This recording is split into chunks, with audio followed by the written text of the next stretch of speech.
Hello and welcome to my latest weekly video news from Madison's. Well, I promise you only bring you snippets relating to the general election as they broke and were relevant. And Rightmove came out with an interesting survey last year. They surveyed just under 15,000 buyers to check, is the general election going to change your property moving plans? And 95% said no, not at all. They are going to carry on. And indeed, there has been an uptick in demand in terms of inquiries to new properties. And they saw that before the last general elections, the 2019 and the 2015 general elections as well. So, definitely Rightmove reporting no change in activity at all. And a really interesting feature by EXP UK, they did an analysis of government data to look at what happened to property price growth following a general election. You might be a fearful seller who's thinking there's going to be a real slump in property values post the general election, but they've looked at the last 10 general elections going back to 1983, and in all but two, property prices grew after allowing for inflation by an average of 5.4%. The only two they didn't grow in were the 1992 general election and the 2010 general election. Of course, the markets generally were in turmoil after that. We'd had the recession of 1992 and then the 2010, the economic crisis with the banks and the credit crunch and all of that going with some of the big American banks going under. So, unsurprisingly that those two particular general elections didn't see property price growth, but all the others absolutely fine. So, carry on. Rightmove also looked at what would be really good for parties to include in their manifestos of what could really help the property market.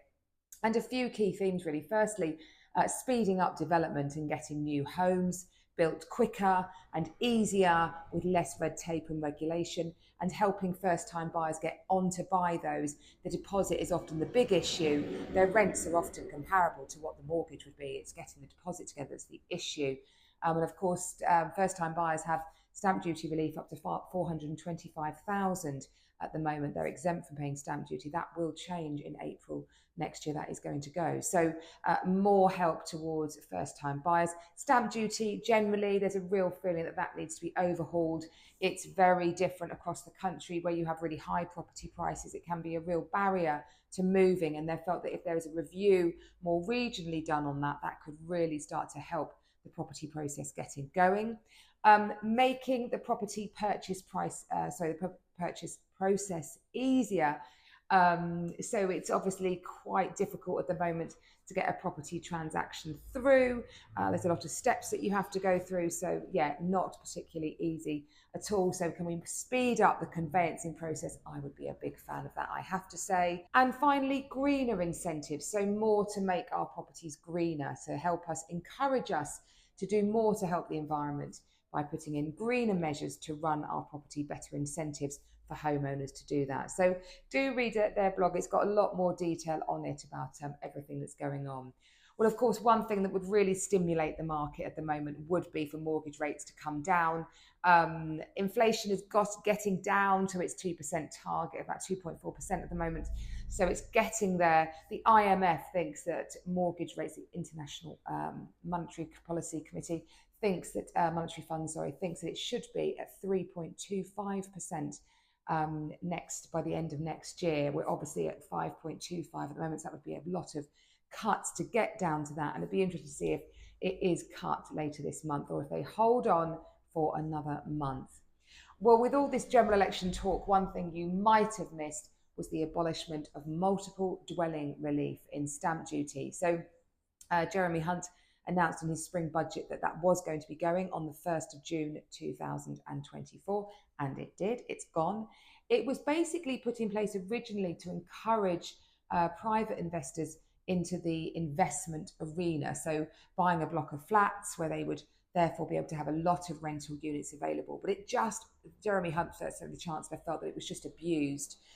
What tended to happen was sometimes you'd have a very, very big house with a little annex, and you could apply for multiple dwelling relief, and rather than paying one big lot of stamp duty, you'd pay two average lots of stamp duty, assuming the property value was kind of divided into two.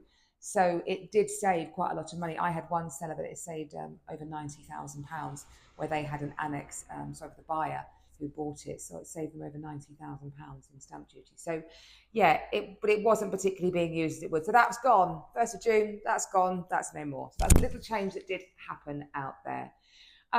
Well, we've got lots of fabulous properties coming to market. I've got a great one here to show you. It's a grand design style property out on the road to Bellsview Green, so really great for getting to a mainline station.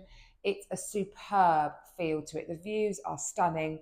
You are set down the end of a private track, really ultra modern design, lots of glazing, beautifully presented, lovely family flow of accommodation, and yet you are literally a few minutes drive away from Tunbridge Wells, or indeed a couple of minutes away from France Station in the other direction.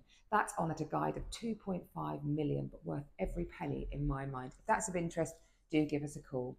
I hope you have a great week, and I'll look forward to seeing you next week. Bye bye.